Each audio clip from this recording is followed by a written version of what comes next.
आज हम second lecture ले रहे हैं सर्कुलर मोशन पे, और इसी के साथ हम सर्कुलर मोशन की काइनेमेटिक्स आज फिनिश कर लेंगे।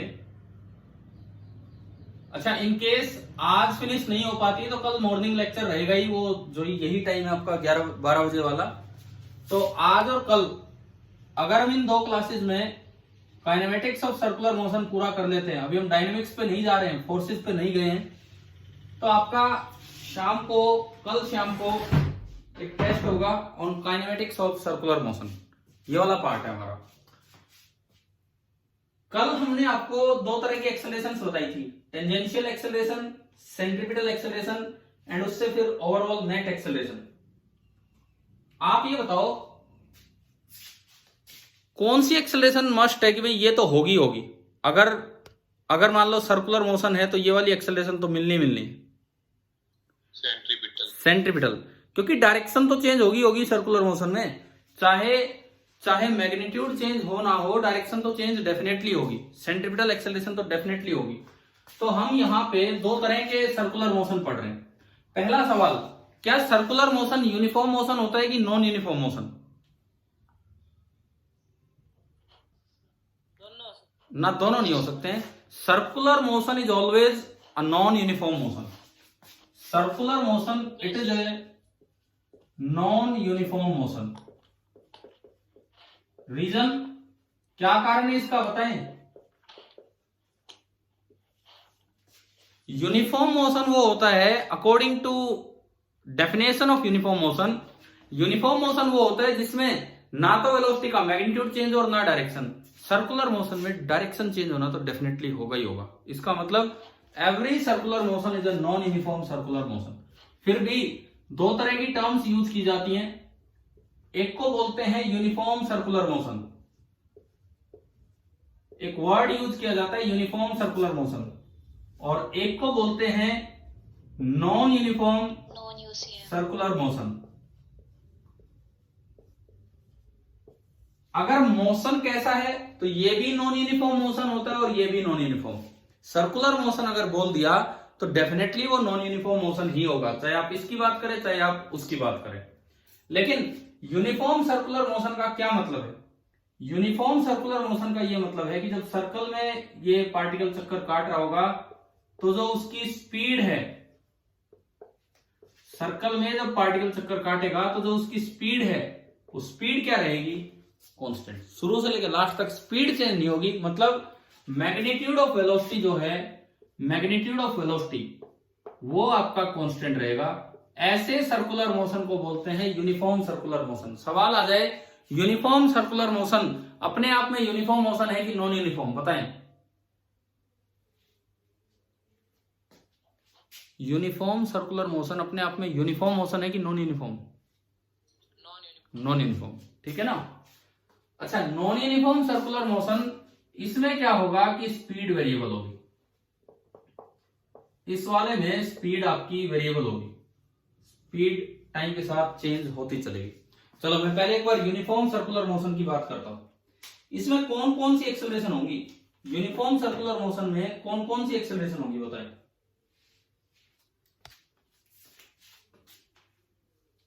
क्या सेंट्रीपिटल एक्सेलरेशन होगी या नहीं होगी? बिल्कुल होगी। जैसे अगर पार्टिकल यहां है, मान लो यहां है, तो इसकी वेलोसिटी तो ऊपर है, इसकी वेलोसिटी तो ऊपर की तरफ है। सेंट्रीपिटल एक्सेलरेशन होगी towards the centre, towards the centre of the circle. Centripetal acceleration यहां पे होगी। टेंजेंशियल एक्सेलरेशन होगी या नहीं होगी बताओ? नो सर, बिल्कुल नहीं होगी। बिकॉज कल हमने एक फॉर्मूला भी पढ़ा था कि टेंजेंशियल एक्सेलरेशन का मतलब है D by D T of mod V. Harshit आप जवाब दे रहे हो, कौन दे रहा है ये? हर्षित आप ही हो क्या? Yes sir. आपका नाम नहीं था उसमें लिस्ट में, या उसमें सी सेक्शन में आया आपका नाम? ये टेस्ट ही नहीं दिया? सी में आया सर। कितने नंबर है फिजिक्स के बताओ बस मुझे, कितने नंबर है?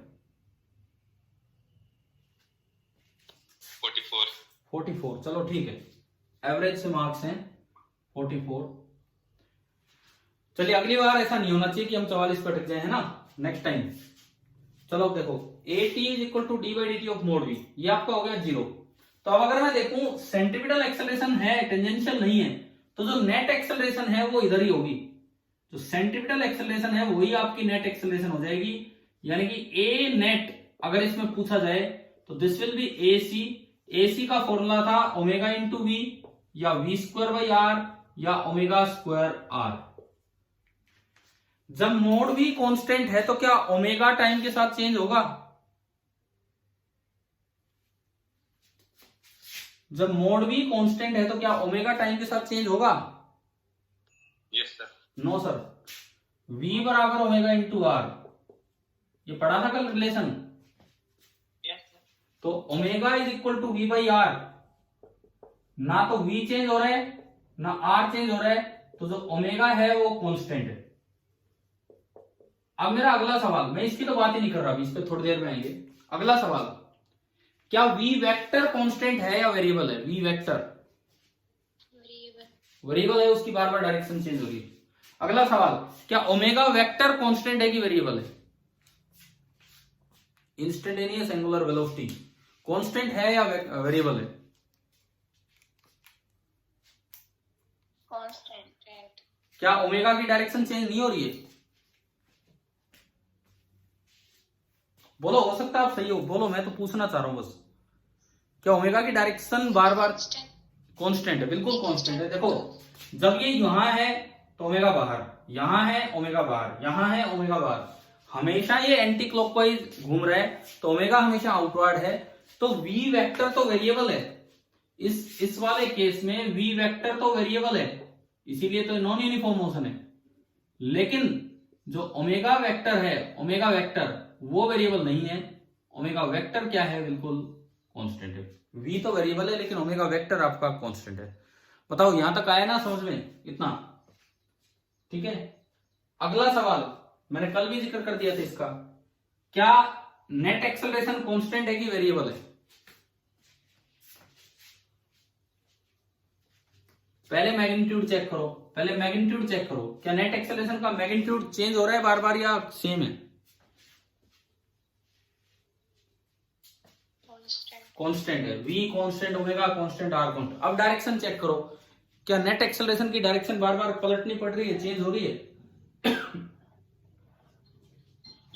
बिल्कुल हो रही है। सेंटर की तरफ होने के चक्कर में कभी यूं है, कभी यूं है, कभी वर्टिकल होगी, कभी हॉरिजॉन्टल, तो सेंटर की तरफ होने के चक्कर में ये बार बार चेंज हो रही है। कई बार बच्चा क्या बोल जाता है यहाँ पे, बोल जी चेंज नहीं हो रही, कारण बोले वो तो हमेशा सेंटर की तरफ है। तो सेंटर की तरफ, ये बात तो उसकी बिल्कुल सही है, लेकिन सेंटर की तरफ होने के चक्कर में उसे बार बार चेंज होना पड़ रहा है ताकि वो सेंटर की तरफ रहे। तो इसलिए जो नेट एक्सेलरेशन है उसका मैग्नीट्यूड तो कांस्टेंट है, लेकिन वैसे वो वेरिएबल है।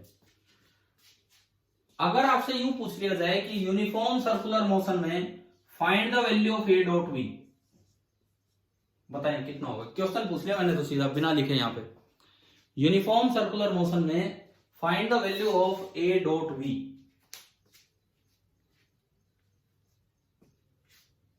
हाँ जी, कितनी होगी?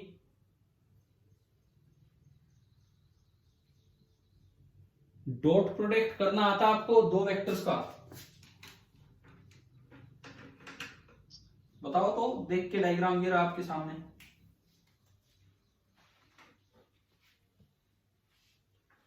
अरे बोलो। ए डॉट वी डॉट प्रोडक्ट में क्या आता है? जीरो, क्योंकि नेट एक्सेलरेशन वेलोसिटी के परपेंडिकुलर है। नेट एक्सेलरेशन वेलोसिटी के परपेंडिकुलर है, तो ए डॉट वी होगा A V cos 90 and cos 90 zero. अच्छा दूसरी बात, क्या मैंने कल एटी का एक डॉट प्रोडक्ट की टर्म्स में आपको फॉर्मूला नहीं बताया था? बताओ। यस सर, बताया था ना कि एटी का क्या फॉर्मूला होता है डॉट प्रोडक्ट की टर्म्स में। तो कम से कम आप उससे देख सकते हो कि ए डॉट वी एटी में आता है और इस पर्टिकुलर मोशन में एटी जीरो है, यानी कि आपका जो ए डॉट वी होगा that will be equal to zero. आ गया ना समझ में? ठीक है। इसके बाद देखो, इसके बाद यूनिफॉर्म सर्कुलर मोशन के बाद अब हम पढ़ते हैं नॉन यूनिफॉर्म सर्कुलर मोशन।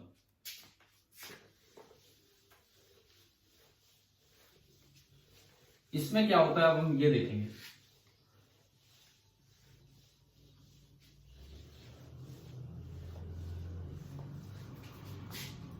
देखिए, नॉन यूनिफॉर्म सर्कुलर मोशन, इसमें क्या होगा कि जो ओमेगा है वो वेरिएबल होगा, वो या तो टाइम के साथ बढ़ रहा होगा या कम हो रहा होगा, इस तरह का अरेंजमेंट होगा। मैं दोनों केस बनाता हूं। एक बार omega increasing with time and एक बार ओमेगा डिक्रीजिंग विथ टाइम। एक बार तो हमने माना omega increasing with time and एक बार हमने माना कि omega is decreasing with time. दोनों केसेस देखते हैं।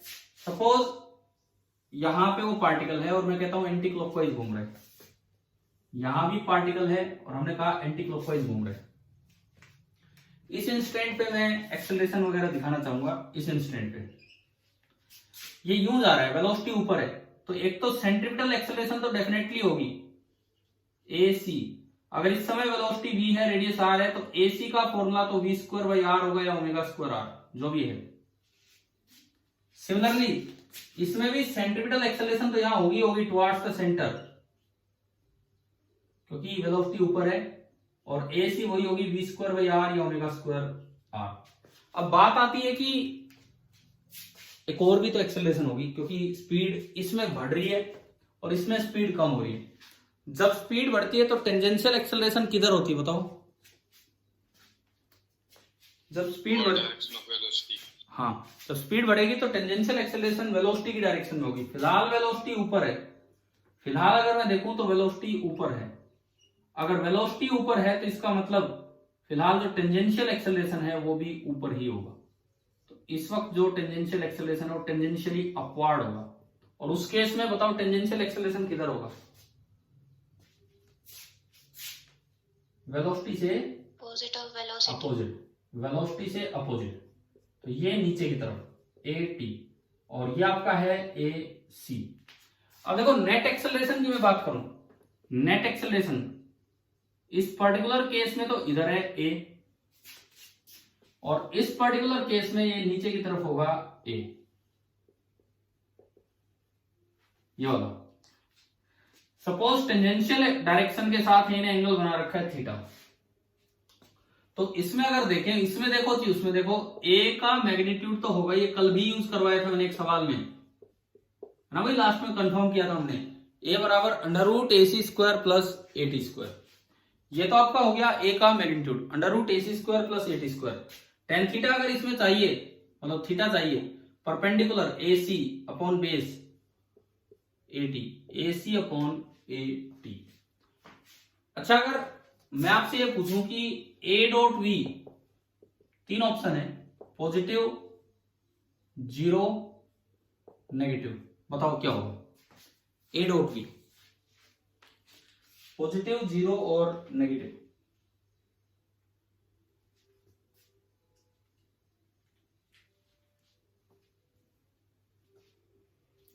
बोलिए।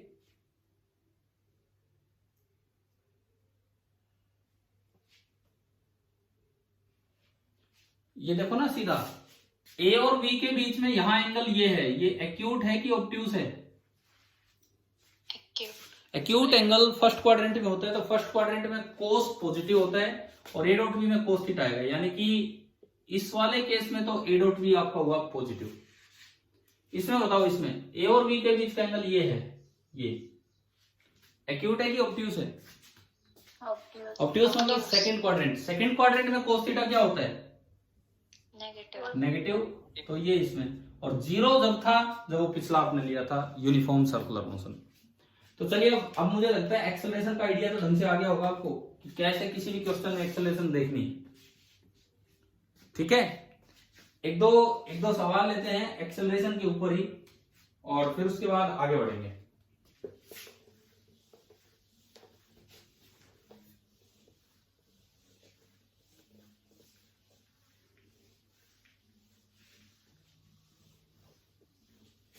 देखिए, एक क्वेश्चन हम ले कि find the direction of acceleration of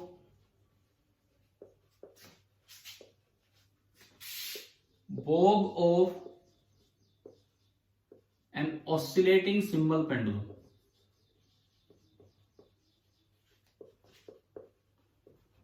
An oscillating simple pendulum. क्या होता है सिंपल पेंडुलम? सिंपल पेंडुलम क्या होता है? एक ये छत है, एक मासलेस रोप से आपने एक छोटा सा मास अटैच कर दिया, इसे बोलते हैं सिंपल पेंडुलम और इस मास को बोलते हैं बॉब। ये जो बॉल है इसको बोलते हैं बॉब, ठीक है। ये आपका होता है सिंपल पेंडुलम। जब ये ऑसिलेट करता है, मैं थोड़ा और बड़ा बनाता हूं इसको, जब ये ऑसिलेट करता है तो कुछ इधर तक जाएगा और कुछ इधर तक आएगा। इस पोजीशन को बोलते हैं मीन पोजीशन, इसको बोलते हैं एक्सट्रीम पोजीशन एंड इसको भी बोलते हैं एक्सट्रीम पोजीशन। तो ये बॉल या ये बॉब यहां तक ऑसिलेट कर रहा है। हमें बताओ इतना आया क्या समझ में यहां तक जो मैंने बताया, ठीक है। हम इसमें कोई मैग्नीट्यूड की बात नहीं कर रहे, अभी हम केवल किसकी बात कर रहे हैं? डायरेक्शन की। मैग्नीट्यूड की बात भी कर लेंगे लेकिन पहले केवल डायरेक्शन। एक्सट्रीम पोजीशन वो पोजीशन होती है जहां पे स्पीड कितनी होती है बताओ, जीरो या नॉन जीरो? जब बॉल ऑसिलेट करेगी तब जीरो। यहां भी स्पीड जीरो और मीन पोजीशन पे स्पीड मैक्सिमम होगी, क्योंकि ये नीचे उतर रहा है। नीचे उतर रहा है तो जितना नीचे तक आएगा उतनी ही स्पीड बढ़ेगी और यहां पे जो स्पीड होगी this will be equal to maximum. ऊपर दोनों साइड जाएगा तो स्पीड कम होगी। तो मुझे अलग अलग जगहों पे देखनी चाहिए क्योंकि इसने कोई पोजीशन स्पेसिफाई नहीं की है। तो सबसे पहले मैं आता हूं एक्सट्रीम पोजीशन पे। एक्सट्रीम पोजीशन पे आप बताओ कि सेंट्रीपिटल एक्सेलरेशन कितनी, जीरो या नॉन जीरो? हाँ जी, सेंट्रीपिटल एक्सेलरेशन जीरो या नॉन जीरो? Non zero. क्या क्या फॉर्मूला था सेंट्रीपिटल एक्सेलरेशन का? क्या फॉर्मूला था सेंट्रीपिटल एक्सेलरेशन का? v²/r। हाँ ठीक है, v²/r और v कितना है यहां? जीरो। तो फिर सेंट्रीपिटल एक्सेलरेशन कितनी होगी बताओ आप देख के ध्यान से। जीरो। तो जो सेंट्रीपिटल एक्सेलरेशन होगी that will be equal to zero. तो अगर हम यहां देखें तो जो AC है, AC this will be equal to zero. Tangential acceleration किधर होगी अब ये और बताओ। ये चीज यहां रुकी है और रुक के ये किधर स्टार्ट हुई है, ये देखो आप। रुकने के बाद ये किस साइड स्टार्ट होगी, ऊपर की तरफ या नीचे की तरफ? नीचे की तरफ। तो कोई चीज कहीं से अगर स्टार्ट होती है तो जिस डायरेक्शन में स्टार्ट होती है उधर ही एक्सेलरेशन होती है। इट मींस टेंजेंशियल डायरेक्शन में इसमें एक्सेलरेशन होगी इधर। और इस वक्त सेंट्रीपिटल तो है ही नहीं, तो जो नेट एक्सेलरेशन है इस पोजीशन पे वो यहां होगी इधर। बताओ क्या पहली डायरेक्शन आपको समझ में आ गई एक्सेलरेशन की? इसका मतलब एक्सट्रीम पोजीशन पे टेंजेंशियल इनवर्ट। सिमिलरली इधर देख लो, चाहे AC तो जीरो है और रुकने के बाद ये वापस जाएगा तो जो टेंजेंशियल एक्सेलरेशन है वो इधर होगी। दो पॉइंट्स पे आ गई आपकी एक्सेलरेशन की डायरेक्शन। अब बात करते हैं मीन पोजीशन पे। क्या मीन पोजीशन पे सेंट्रीपिटल एक्सेलरेशन होगी? बिल्कुल होगी। और क्योंकि यहां स्पीड है और मैक्सिमम है तो सेंट्रीपिटल एक्सेलरेशन तो होगी टुवर्ड्स द सेंटर। रस्सी की लंबाई r मान लो तो सेंट्रीपिटल एक्सेलरेशन तो अच्छी खासी होगी क्योंकि स्पीड यहां ज्यादा है, v²/r। टेंजेंशियल एक्सेलरेशन किधर होगी बताओ, आगे होगी या पीछे होगी? टेंजेंशियल एक्सेलरेशन जिसका फॉर्मूला होता था d/dt of mode v। Tangential acceleration जिसका फॉर्मूला होता था d/dt ऑफ मोड v। बताओ ये आगे की तरफ होगी या पीछे की तरफ होगी, या इस बात पे डिपेंड करेगी कि उधर जा रहा है कि इधर आ रहा है? बोलो भाई। डिपेंड करेगा। पता है हमें कई बार ना क्या होता है, कई बार ऑप्शन सुनने में बहुत अच्छे लगते हैं इस तरह के ऑप्शन, जैसे वो आया था ना इंफॉर्मेशन इनसफिशिएंट या इस बात पे डिपेंड करती है, इस तरह के ऑप्शन हमें कई बार अच्छे लगते हैं। ऐसा नहीं है, हमेशा वो सही नहीं होते। हमें थोड़ा सा ढंग से सोचना चाहिए। क्या हमने कभी मैक्सिमम मिनिमा पढ़ा है? Yes sir. जब कोई चीज मैक्सिमम होती है तो वहां उसका डिफरेंशिएशन कितना होता है? Less than 0। 0। यहां देखो स्पीड मैक्सिमम है तो स्पीड का डिफरेंशिएशन कितना होगा? बोलो। 0। तो इस जगह AT कितना हो गया? 0। AT 0 होने का मतलब है कि केवल सेंटीमीटर एक्सेलरेशन है, और सेंटीमीटर एक्सेलरेशन है तो वही नेट एक्सेलरेशन होगी, तो यानी कि यहां पे जो नेट एक्सेलरेशन होगी वो इधर होगी। बताओ भाई समझ में आया क्या कैसे? Yes sir. ठीक है। अच्छा मनीष आप क्लास में हैं फिलहाल? मनीष, अरे मनीष हो क्या क्लास में?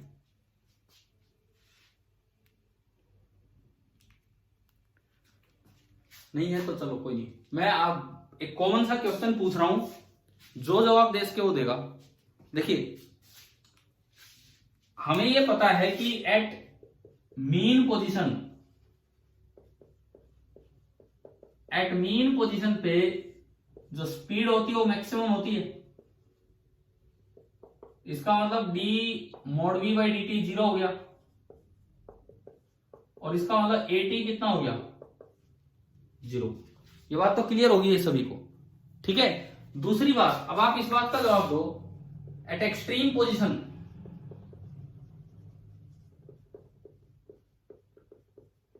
क्या एक्सट्रीम पोजीशन पे v मिनिमम है कि नहीं? Yes sir.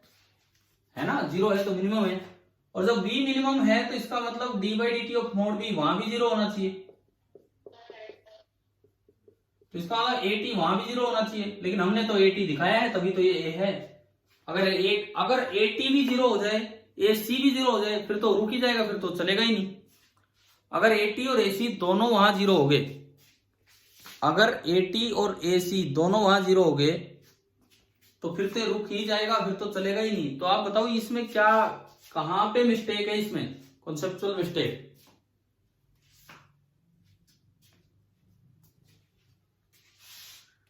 क्वेश्चन आ रहा है ना समझ में क्या पूछ रहा हूं मैं? Yes sir. तो जवाब दीजिए अब इस चीज का।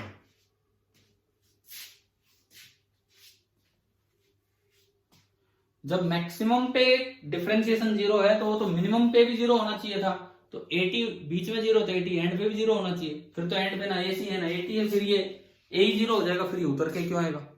तो ये कहां गलती है इस लॉजिक में?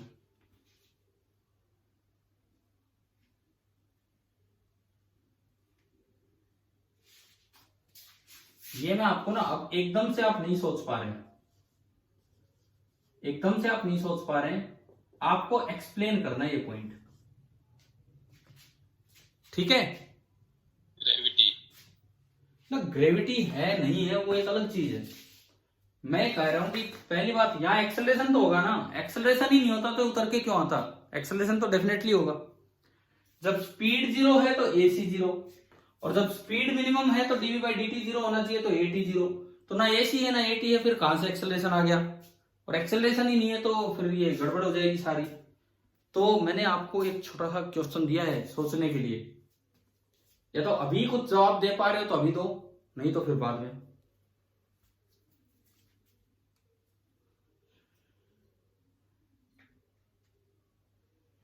पहले तो ये बताओ क्वेश्चन का मीनिंग क्लियर हुआ? क्या पूछना चाहे हमने?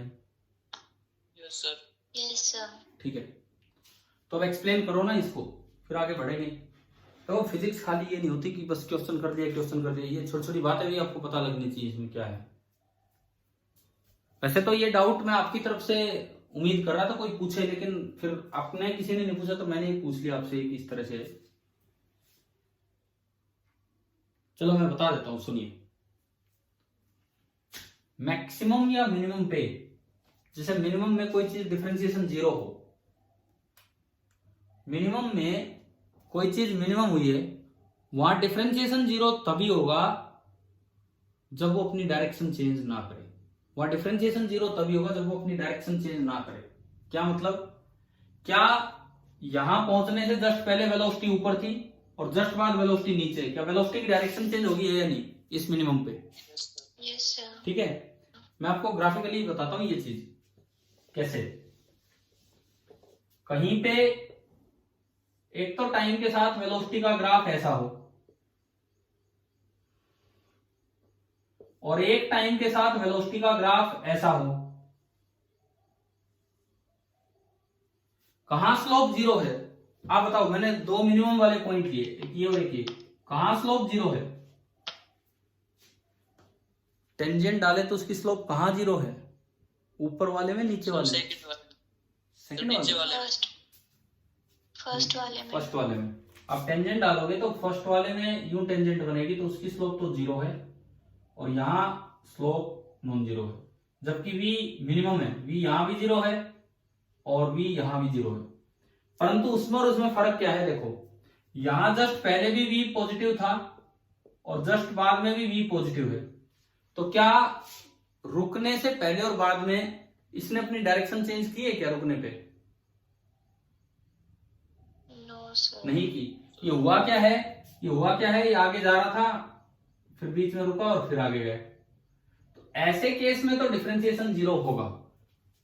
लेकिन यहां क्या हो रहा है, ये पहले पॉजिटिव था फिर रुका और उसके बाद वेलोसिटी नेगेटिव होगी। नेगेटिव होगी मतलब मुड़ गया।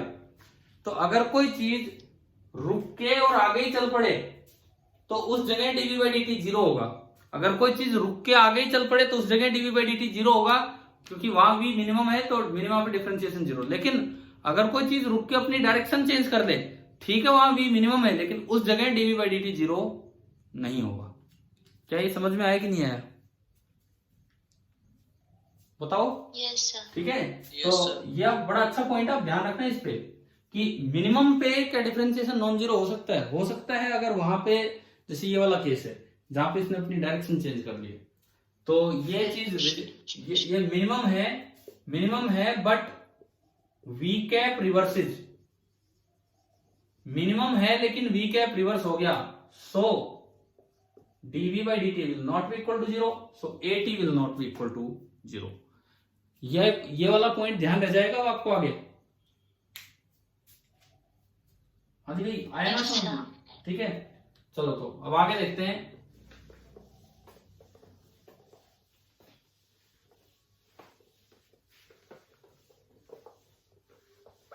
अब हम एक और क्वेश्चन लेके देखते हैं, एक और सवाल।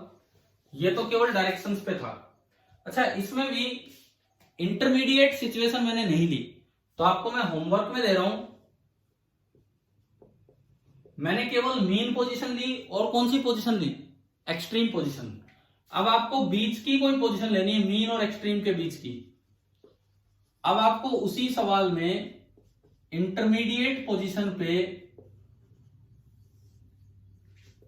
डायरेक्शन ऑफ एक्सेलरेशन निकालनी है। चलो यार होमवर्क छोड़ो, मैं डिस्कस ही कर देता हूं।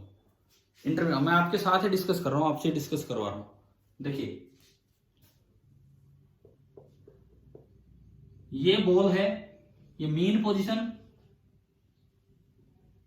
ये एक्सट्रीम पोजीशन और ये कोई बीच की इंटरमीडिएट पोजीशन। ये कोई बीच की इंटरमीडिएट पोजीशन। अब आपको ये बताना है कि इस जगह एक्सेलरेशन किधर होगी। सुनो मैं आपको 3-4 ऑप्शन देता हूं। पहला ऑप्शन, कोई दूसरा कलर चले तो उससे लिखता हूं। पहला ऑप्शन अलोंग द टेंजेंट इधर होगी, नंबर 1। दूसरा ऑप्शन अलोंग द टेंजेंट इधर होगी, नंबर 2। तीसरा ऑप्शन अलोंग सेंट्रिपिटल डायरेक्शन इधर होगी, नंबर 3। चौथा ऑप्शन कहीं इधर होगी, नंबर 4। पांचवा ऑप्शन कहीं इधर होगी, नंबर 5। और छठा ऑप्शन जो सबसे अच्छे ऑप्शन लगते हैं, क्या क्या बताओ किस तरह का? Will depend on whether the particle is going up और down. On whether the particle is going up or down। बताओ, ये बताओ। 6 ऑप्शन का ऑब्जेक्टिव क्वेश्चन।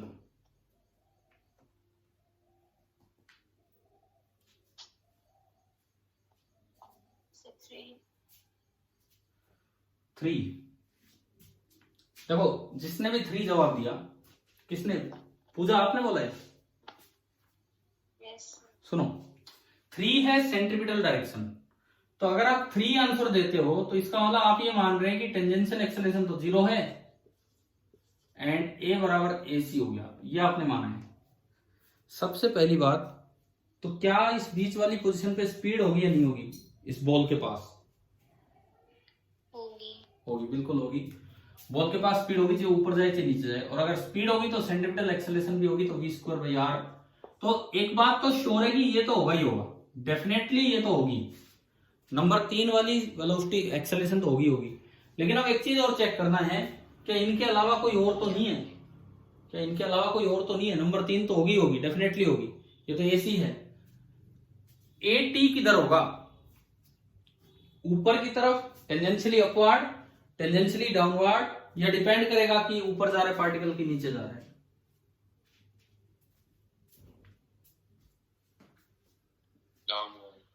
डाउनवर्ड सही जवाब है। क्यों भाई, क्यों? थोड़ा सा एक्सप्लेन करो, क्यों डाउनवर्ड? देखो जब पार्टिकल ऊपर जाता है, तो उसकी स्पीड कम हो रही होती है कि उसकी स्पीड बढ़ रही होती है? कम होगी। जब किसी चीज की स्पीड कम होती है तो जिधर वेलोसिटी है उधर ही टेंजेंशियल एक्सेलरेशन होता है, या उससे अपोजिट डायरेक्शन में होता है? अपोजिट। यानी कि जब ये ऊपर जा रहा था तो टेंजेंशियल एक्सेलरेशन किधर था? नीचे। समझ गए ये यहां तक? ठीक है। सेंट्रीपिटल तो इधर है ही, टेंजेंशियल इधर, तो इन दोनों का रिजल्टेंट किधर आएगा? नंबर 4। तो आपका आंसर नंबर 4 आया। कब? जब ये ऊपर जा रहा था। समझ में आया? ठीक है। अब इसको नीचे उतारते हैं। अब जब ये उतर के आएगा, तो सेंट्रीपिटल एक्सेलरेशन तो 3 के अलोंग होगी। जब उतर के आ रहा है तो स्पीड बढ़ रही है कि कम हो रही है? बढ़ रही है। और जब स्पीड बढ़ती है तो टेंजेंशियल एक्सेलरेशन उसी डायरेक्शन में होगा जिधर वेलोसिटी है, और जब उतर के आता है तो वेलोसिटी नीचे की तरफ होगी। हाँ जी बोलो, वेलोसिटी नीचे की तरफ होगी, और वेलोसिटी नीचे होगी तो AT उसी की डायरेक्शन में होगा। तो अब BAT किधर होगा? अब B टेंजेंशियल एक्सेलरेशन नीचे ही होगा, चाहे ऊपर जा रहा हो चाहे नीचे आ रहा हो, टेंजेंशियल एक्सेलरेशन हर बार इधर होगा, सेंट्रीपिटल इधर, तो रिजल्टेंट यही आना है। तो बताओ क्या इसकी डायरेक्शन इस बात पे डिपेंड कर रही है कि पार्टिकल ऊपर जा रहा है कि नीचे आ रहा है? No sir. तो इन 6 ऑप्शंस में से जो आपका आंसर आएगा that is the option number 4। हो गया क्लियर? ठीक है। ये सवाल एक बार IIT JEE में आया था, हमसे भी पहले, हम पता नहीं 10th में थे कि कौन सी क्लास में थे, तब ये आया था। तो हमारे कुछ सीनियर लोग, उस समय पेपर वाइज मिलता था ऑफलाइन, तो वो डिस्कस कर रहे थे। तो उस समय तो मुझे ऑसिलेशन नहीं आता था, लेकिन ये मुझे ध्यान है ये वाला क्वेश्चन डिस्कस हो रहा था, और उसमें इंटरमीडिएट पोजीशन पे एक्सेलरेशन पूछी जा रही थी। तो ज्यादातर बच्चे जो डिस्कशन में शामिल थे, बच्चे के हमसे बड़े थे, वो सब 3 के अलोंग ही करिए, 3 के अलोंग, क्योंकि उनके दिमाग में ये था कि जब कोई चीज सर्कल में चलती है तो सेंट्रीपिटल एक्सेलरेशन होती है। लेकिन क्या आपको क्लियर हुआ कि नहीं? बताओ ये डायरेक्शन कैसे निकाली हमने? हाँ जी भाई, क्लियर हो गया? ठीक है। अब देखो एक न्यूमेरिकल लेते हैं कि ये तो था डायरेक्शन के ऊपर। अब हम मैग्नीट्यूड के ऊपर एक क्वेश्चन लेते हैं कि मैग्नीट्यूड के ऊपर क्या होगा। अच्छा, ये जैसे आज जो मैंने एक पॉइंट बताया है कि मैक्सिमा मिनिमा पे डिफरेंशिएशन 0 है, लेकिन अगर मिनिमम वैल्यू होने के बाद वेलोसिटी अपनी डायरेक्शन चेंज कर ले तो क्या उस मिनिमम पे डिफरेंशिएशन 0 होगा? नहीं होगा। ये याद रखना यार, ये चीजें कई बार नहीं आती फिर दिमाग में, एकदम से कहीं जरूरत पड़ जाए तो। ठीक है, एक क्वेश्चन हम ले रहे हैं। एक पार्टिकल है, वो एक सर्कल में घूम रहा है और उस सर्कल का रेडियस है 2 मीटर। एक पार्टिकल एक सर्कल में घूमे जा रहा है और सर्कल का रेडियस है 2 मीटर, और उसकी जो वेलोसिटी है किसी भी वक्त टेंजेंशियल टू द पाथ तो होगी, वो आपको टाइम के साथ इस तरह से देती है, v² = t² - 2t + 1 मीटर पर सेकेंड। t सेकेंड में है। किसी भी समय इसकी वेलोसिटी इतनी है, किसी t टाइम पे इसकी वेलोसिटी इतनी है। आपको निकालना है find magnitude of acceleration of particle at t equal to 3 second. t equal to 3 second पे magnitude of acceleration of particle क्या होगा, ये आपको निकालना है। कीजिए, आप ट्राई कीजिए।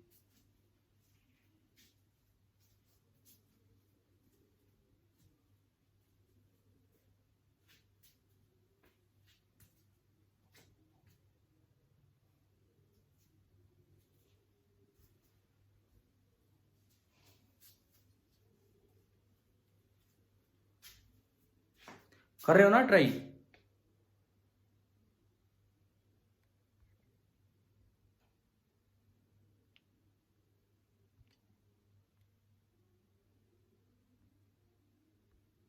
हाँ जी, हर्ष यादव ट्राई कर रहे हो?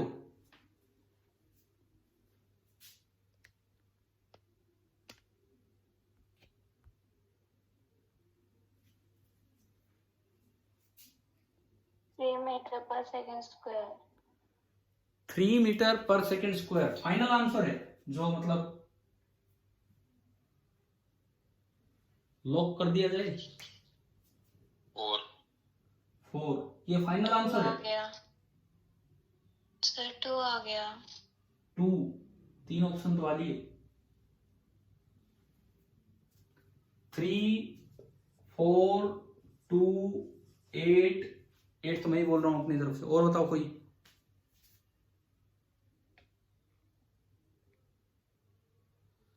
कैसे? अब देखो, थोड़ा सा सिस्टमेटिक वे में सोचिए आप, क्योंकि मैं बताऊंगा तो बताते ही समझ में आएगा। ऐसा तो है नहीं कि समझ में नहीं आएगा। आप कर पाए तो ज्यादा बेटर है ना, आप अपने आप कर पाए तो वो ज्यादा बेटर है।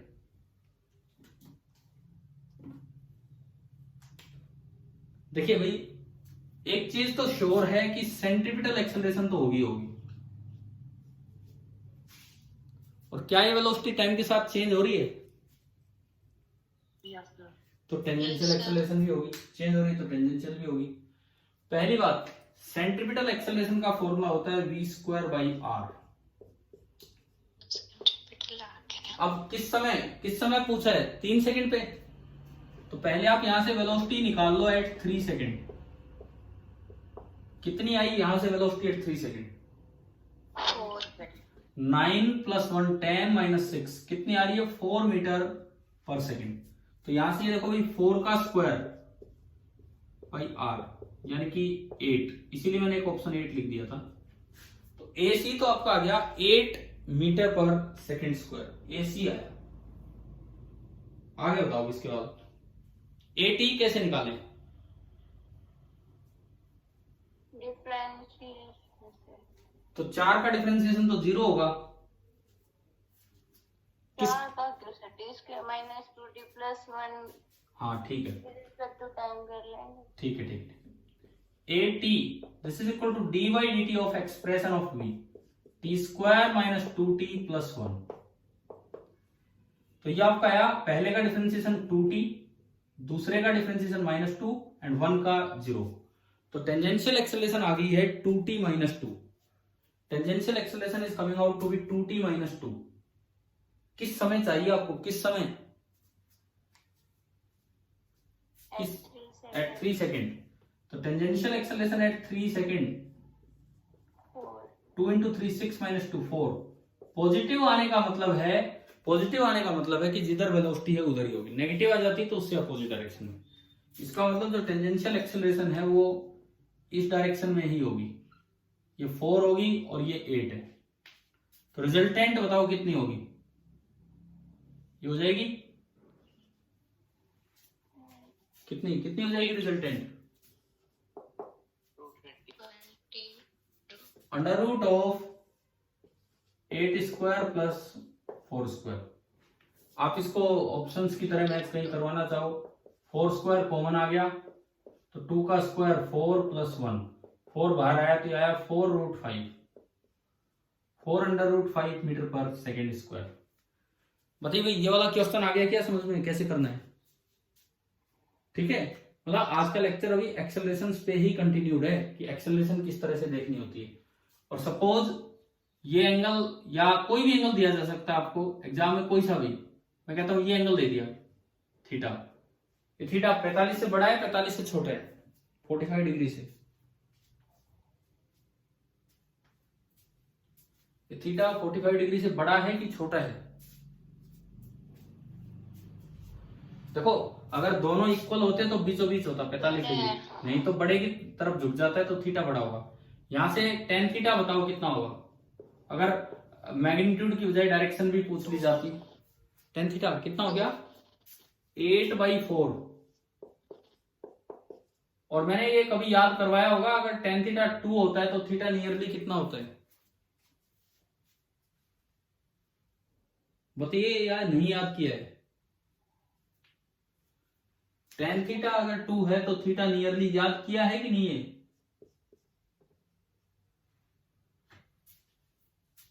अरे बताओ, नहीं याद है अभी तक, नहीं बताया कभी ये? बताया। हाँ तो ठीक है। तो थीटा आपका नियरली 63 डिग्री आ गया, 45 से ज्यादा। और ये इस तरह से आपने एक्सेलरेशन निकाली। तो कभी भी अगर यूं कोई चीज घूम रही होगी और वेलोसिटी का एक्सप्रेशन यूं दे दिया जाए तो आप इस तरह से एसी और एटी निकाल के नेट एक्सेलरेशन निकाल देते हैं। ठीक है। कल मैंने आपको सिखाया था कि अगर v का आई कैप जे कैप के कैप दे रखा है, a का आई कैप जे कैप के कैप दे रखा है, तो नेट एक्सेलरेशन कैसे निकालते हैं। a dot v upon v से at निकाल लो, a क्रॉस v का मोड अपॉन v से ac निकाल लो और स्क्वायर करके ऐड कर दो, तो उससे आपका ये आ गया था। ठीक है। तो अब मुझे बताओ भाई, एक्सेलरेशन वाली बात शायद आपको समझ में आ गई होगी पूरी, है ना? ठीक है।